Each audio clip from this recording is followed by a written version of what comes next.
പ്രിയമുള്ള സഹോദരന്മാരെ, സഹോദരിമാരെ, ഏവർക്കും ദൈവാനുഗ്രഹം എപ്പോഴും ഉണ്ടായിരിക്കട്ടെ. ബിസ്മില്ലാഹിർ റഹ്മാനിർ റഹീം. ഹുവല്ലദീ അർസല റസൂലഹു ബിൽ ഹുദാ വദീനിൽ ഹഖ് ലിയുദ്ഹിറഹു അലദ്ദീനി കുല്ലിഹി വലൗ കരിഹൽ മുശ്രികൂൻ. അതുപോലെ മുമ്പത്തെ സൂക്തം ഞാൻ ഓതി കൽപ്പിക്കാം. യുരീദൂന അൻ യുത്ഫിഊ നൂറല്ലാഹി ബിഅഫ്വാഹിഹിം വയഅതി അല്ലാഹു ഇല്ലാ അൻ യുതിമ്മ നൂറഹു വലൗ കരിഹൽ കാഫിറൂൻ. ഈ രണ്ട് സൂക്തങ്ങളും മുജാഹിദ് പള്ളിയിൽ പതിവായിട്ട് ഓതാറുണ്ട്, ഖുതുബയിൽ ഓതാറുണ്ട്.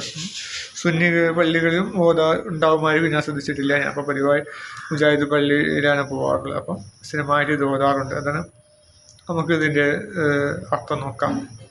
അവനാണ് സന്മാർഗവും സത്യമതവുമായി തൻ്റെ ദൂതനെ അയച്ചവൻ, എല്ലാ മതത്തെയും അത് അതിജയിക്കുന്നതാക്കാൻ വേണ്ടി.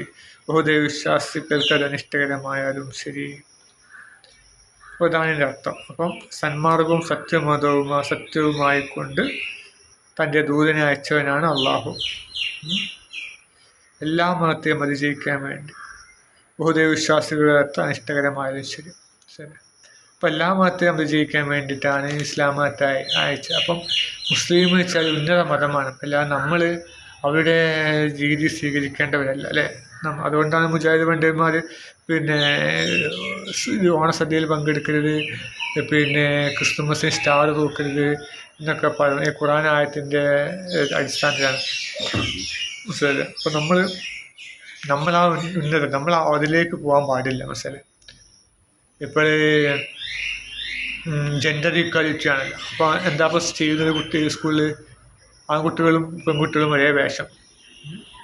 ആൺകുട്ടികൾ പാൻറ്റും ടീഷർട്ടുമാണെങ്കിൽ പെൺകുട്ടികളും അങ്ങനെ ആയിട്ടുണ്ട്, പാൻറ്റും ടീഷർട്ടും. അതേസമയം പെൺകുട്ടികളുടെ വേഷം ആൺകുട്ടികളെ കൊണ്ട് ധരിപ്പിക്കുന്നില്ല. അപ്പം എന്താണ്? ആൺകുട്ടികളാണ് ഉന്നതർ എന്ന ധാരണയാണ് സ്ത്രീകൾക്കുള്ളത്, പെൺകുട്ടികൾക്കുള്ളത്. അതുകൊണ്ട് ആൺകുട്ടികൾ എന്ത് വേഷം ധരിക്കുന്നു അത് ആൺകുട്ടികൾ പാൻറ്റും ടീഷർട്ടും വേഷമാക്കി, അത് പെൺകുട്ടികളും വേഷമാക്കിയിരിക്കുകയാണ്. അപ്പോൾ അവിടെ ആൺകുട്ടികളാണല്ലോ ഉന്നതരായിട്ട് അവർ കാണുന്നത്. അപ്പോൾ ആൺകുട്ടികളുടെ വേഷം പെൺകുട്ടികൾ ധരിക്കുന്നു.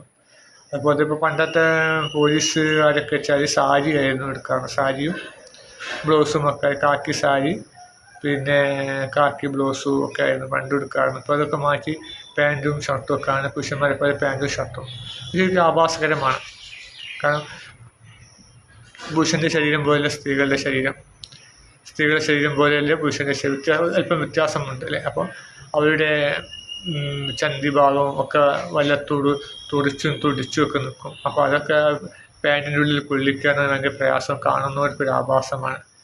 സ്ത്രീയുടെ നഖം മുതൽക്ക് മുടി മുതലെല്ലാം പുരുഷനെ ആകർഷിക്കുന്ന വസ്തുവാണ്. അപ്പം ഇത് ഇന്നത്തെ വേഷമൊക്കെ ധരിച്ച് നിൽക്കുമ്പോൾ മറ്റു പുരുഷ സ്ത്രീമാർക്കും മോഹം ജനിക്കുകയും അങ്ങനെ അവർ തമ്മിൽ അരുതാത്ത പ്രവർത്തികളിലേക്കൊക്കെ പോവുകയും ചെയ്യും. അപ്പം ഇങ്ങനത്തെ വേഷങ്ങളൊക്കെ ഒഴിവാക്കുക. ഓരോ ശരീരഘടനയ്ക്ക് അനുസരിച്ചുള്ള വേഷങ്ങൾ ധരിക്കുക. ഒന്നുകിൽ സാരി അല്ലെങ്കിൽ ചുരിദാർ ധരിക്കുമ്പോൾ അല്പം താഴോട്ടേക്ക് മുട്ടുംകാല് വരെയെങ്കിലും ആ ചുരിദാർ ടോപ്പ് ഇറങ്ങി നിൽക്കുന്ന വേഷം ധരിക്കുക. സാരി ഒഴിവാക്കുകയെന്ന് വെച്ചാൽ ഈ പിക്കറ്റിങ്ങിലും മാർച്ചിലൊക്കെ വരുമ്പോൾ ചിലപ്പം സ്ത്രീകളെ സാരി കഴിഞ്ഞു പോവുകയും അതുപോലെ തന്നെ അവർക്ക് അവരുടെ ജോലി ശരിക്കും ശ്രദ്ധ കേന്ദ്രീകരിക്കാൻ കഴിയാതെ അങ്ങനെ അവർ സാരി ശ്രദ്ധിക്കണം, സാരി കഴിഞ്ഞു പോകുക, ജോലി പരിപൂർണമായി ശ്രദ്ധ കേന്ദ്രീകരിക്കാൻ കഴിയില്ല. ഞാൻ കമ്പനിയിൽ എടുക്കുമ്പോൾ വെച്ചാൽ മറ്റുള്ളവരുടെ ശരീരത്തിലുള്ളതിനേക്കാൾ കൂടുതൽ കരിയും ഗ്രീസും ഒക്കെ എൻ്റെ ശരീരത്തിലുണ്ടാകും. കാരണം ഞാൻ പണിയെടുക്കുമ്പോൾ ഒന്നും നോക്കൂല, അങ്ങോട്ട് എടുക്കുക ചെയ്യുക, മരിച്ചിങ്ങോട്ട് എടുക്കുക ചെയ്യാം. ഇപ്പോൾ 100-400 കിലോ ഉള്ള റീലൊക്കെ ഉണ്ടാവും. അതൊക്കെ ഞാൻ എന്ത് ചെയ്യും? ഞാൻ മറ്റുള്ളവരെ വിളിക്കില്ല. കാരണം അവരവരുടെ പണിയിലായിരിക്കും. ഞാനൊരു പണിയെടുത്ത് കൊണ്ടുകൊടുക്കുമ്പോൾ എന്നെ മറ്റുള്ളവർ വിളിക്കുന്നത് എനിക്ക് ഇഷ്ടമല്ല. അപ്പോൾ അവർ പണിയെടുത്ത് കൊണ്ടുവെക്കുമ്പോൾ അതിനിടെ പോയി വിളിച്ച് ഈ റീലൊന്ന് പിടിച്ചിടുമോ, ഞാൻ എങ്ങനെയെങ്കിലുമൊക്കെ കുത്തോലകൾ ഉപയോഗിച്ചൊക്കെ എങ്ങനെയെങ്കിലൊക്കെ എടുക്കും. വലിയൊരു പൈപ്പ് ഉണ്ട് കമ്പനിയിൽ, അതൊക്കെ ഇട്ടിട്ട് എങ്ങനെയെങ്കിലൊക്കെ റീല് എടുക്കും. ചിലപ്പം കിടന്ന് പിടിക്കേണ്ടി വരും. റീലിൻ്റെ മുകളിൽ കിടന്നിട്ട് കമന്ന് കിടന്ന് ഉന്തിട്ട് ഇന്നലെ കിട്ടുള്ളൂ, അങ്ങനെയൊക്കെ കിടക്കും. അപ്പോൾ കുപ്പായത്തിലും ഒക്കെ നല്ലോണം ചളിയോ അപ്പോൾ ഞാൻ ചോദിക്കും എൻ്റെ കുപ്പായത്തിൽ മൊത്തം ചളിക്ക് എന്താ മണ്ണ് കിടന്ന് ഉരുളാണോ എന്ന് ചോദിക്കും. അപ്പോൾ നമ്മൾ പണിയെടുക്കുമ്പം ഡ്രസ്സിലേക്ക് നോക്കിക്കഴിഞ്ഞാൽ പണി നടക്കില്ല. അപ്പോൾ എവിടെയാണെങ്കിലും ഇപ്പോൾ പെയിൻ്റ് അടിക്കുകയാണെങ്കിലും എൻ്റെ കയ്യിലൊക്കെ ഒരുപാട് പെയിൻ്റ് ഉണ്ടാവും. മറ്റുള്ളവരുടെ കയ്യിൽ പെയിൻ്റ് ആവുമെന്ന് നോക്കിയിട്ടൊക്കെ ശ്രദ്ധിച്ചൊക്കെ അടിക്കും. ഞാനത് നോക്കില്ല. അപ്പോൾ പറഞ്ഞു നമ്മൾ ജോലി എടുക്കുമ്പം ആ ജോലിയിലേക്ക് ശ്രദ്ധ. അപ്പോൾ അവിടെ ആ ഡ്രസ്സിലേക്ക് ശ്രദ്ധ പോകണ്ട, ഡ്രസ്സ് കറക്റ്റ് ആയിക്കോട്ടെ എന്ന് കരുതിയിട്ടാണ് പാൻറ്റും ഷർട്ടും ആക്കി. കുഴപ്പമില്ല, പക്ഷേ പാൻറ്റും ഷർട്ടും പാടില്ല. ചുരിദാർ ഇട്ട് കഴിഞ്ഞാൽ തന്നെ അവർക്ക് ശരിക്ക് പണിയെടുക്കാൻ കഴിയും സ്ത്രീകൾക്ക്. നല്ല ചുരിദാറും നല്ല വേഷങ്ങളൊക്കെ ധരിക്കാം. പക്ഷേ ഈ പാൻറ്റും ഷർട്ടും ആക്കണം എന്ത് വേണം, ഒന്നാമത് ജെൻഡർ ഇക്വാലിറ്റി, മറ്റു പുരുഷന്മാർ കാണാൻ വേണ്ടിയിട്ട് ഒക്കെ തന്ത്രങ്ങളാണ്. മനസ്സിലെ ഇതൊക്കെ ഒരുപാട് ചതികൾ ലോകത്ത് നടക്കുന്ന പല കാര്യത്തിൽ പല ചതികളുമുണ്ട്. ഇപ്പം ഒളിമ്പിക്സിലൊക്കെ കണ്ടിട്ടുണ്ട് നിങ്ങൾ സ്ത്രീകൾ ധരിക്കുന്ന വേഷം ബിക്കിനി പോലത്തെ അല്ലേ, അവരുടെ എല്ലാ അവയവങ്ങളും ശരിക്കും കാണും, ശരീരത്തിൽ പറ്റി നിൽക്കുന്ന വേഷം അല്ലേ. അവരുടെ ലൈംഗികാവയവത്തിൽ ഒരു ചെറിയ നാടക്കഷ്ണം മാത്രമേ ഉള്ളൂ. ആ നാടക്കഷ്ണത്തിന് വീതി പരമാവധി കുറയ്ക്കാൻ വേണ്ടി ശ്രമിക്കുകയാണ് അവർ. മനസ്സിലെ 2 കാലിൻ്റെ ഇടയിൽ ഒരു ചെറിയൊരു നാടക്കഷ്ണം, അതിൻ്റെ വീതി കഴിയുന്നിടത്തോളം കുറച്ച് പരിപൂർണമായിട്ടും കാണുക, അതുപോലെ മുഴപ്പൊക്കെ ശരി കാണിക്കുക. ഇതൊക്കെയാണ് ഇവർ ചെയ്യുന്നത് ഈ ഒളിമ്പിക്സിൻ്റെ പേരിൽ. നമ്മളെയൊക്കെ ഒളിമ്പിക്സ് ലോക ജനങ്ങൾ പങ്കെടുക്കുന്ന ഒളിമ്പിക്സ്, ഒറ്റ ലോകം ഒറ്റ ജനത എന്നൊക്കെ പറയുന്നതൊക്കെ ശരിക്കും തട്ടിപ്പാണ്. ശരിക്കും മനുഷ്യർ തമ്മിൽ അകറ്റുകയാണ്. 1ാം സമ്മാനം കിട്ടുമെങ്കിൽ സ്വർണ്ണ നാണയം, 2ാം സമ്മാനം കിട്ടുമെങ്കിൽ വെള്ളി, അതിന് 3ാമത് കിട്ടുമെങ്കിൽ വെങ്കലം അല്ലേ. ഇങ്ങനെ വേർതിരിക്കുകയാണ്. ശരിക്കും ഇങ്ങനെ എല്ലാം പങ്കെടുത്ത് സമ്മാനം കൊടുക്കാൻ പാടില്ല. എല്ലാവർക്കും ഒരേപോലെ സമ്മാനം. ഇത് ഒരു സ്വർണത്തിന് വേണ്ടി പണിയെടുക്കുക, ലക്ഷങ്ങൾ കോടികൾ ചിലവാക്കുക, എന്നിട്ട് പലരും തഴയുക. ഒളിമ്പിക്സിൽ നിന്ന് പല രാജ്യങ്ങളിലും തഴയുകയാണ്. ഒളിമ്പിക്സിൽ പ്രവേശനം നിഷേധിക്കുകയാണ്, അവർക്ക് യോഗ്യതയില്ല എന്നതൊക്കെ രാജ്യങ്ങൾ തമ്മിൽ അകൽച്ച വർദ്ധിക്കുകയാണ്.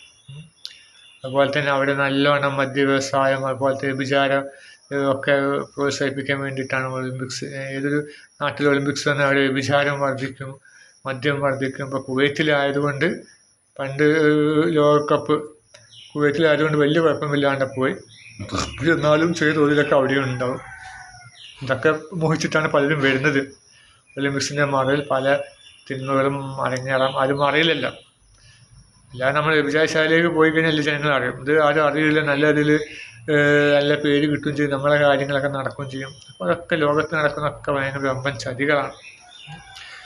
ഞാൻ പറഞ്ഞു വരുന്നത്,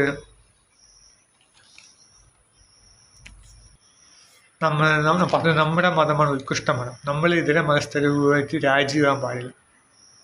നമ്മളെന്ത് ചെയ്യും, ഓണത്തിന് പോയിട്ട് ഓണസദ്യ കഴിക്കും, വിഷുവിന് പോയി പടക്കം പൊട്ടിക്കും, ക്രിസ്തുമസിന് സ്റ്റാർ തൂക്കുമ്പോൾ എന്താ സംഭവിക്കുക, നമ്മളെക്കാൾ വലുത് അവരുടെ മതമാണ്. അതുകൊണ്ട് അവർ സ്വീകരിക്കുന്നത്. ഇപ്പോൾ ഞാൻ പറഞ്ഞില്ല, പെൺകുട്ടികൾ പുരുഷന്മാരുടെ വസ്ത്രമാണ് ധരിക്കുക. സ്കൂളിലൊക്കെ പെൺകുട്ടികൾ ടീഷർട്ടും പാൻറ്റുമാണ് ധരിക്കുക. ഒരിക്കലും ആൺകുട്ടികൾ ചുരിദാറിടുകയൊന്നും ചെയ്യാറില്ല.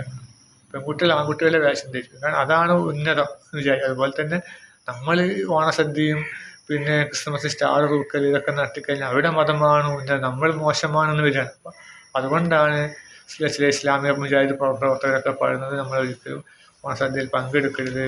അതിൽ പൂക്കൾ വിടുക അല്ലേ, പൂക്കൾ മത്സരം നടത്തി നമ്മുടെ മക്കളൊക്കെ പൂക്കൾ മത്സരത്തിന് പോകും.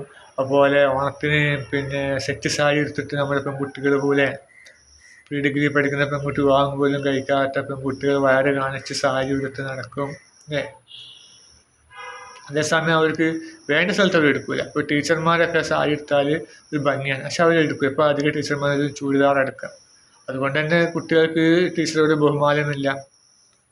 ചുരിദാർ എടുത്ത് നടക്കും. ഇപ്പോൾ മറ്റു പെൺകുട്ടികളും ചുരിദാറാണ് എടുക്കുക, ടീച്ചറും ചുരിദാർ നടക്കുമ്പോൾ ഒരു ബഹുമാനമില്ല. നമ്മളൊക്കെ പഠിക്കുമ്പോൾ ടീച്ചറെ ബഹുമാനം, കാരണം ഒരു സാരി ആ വേഷത്തിനോടൊരു ബഹുമാനം, ഒരു മാതൃത്വം. ആ സാരി കാണുമ്പോൾ നമുക്കൊരു മാതൃത്വമാണ് വരുന്നത്.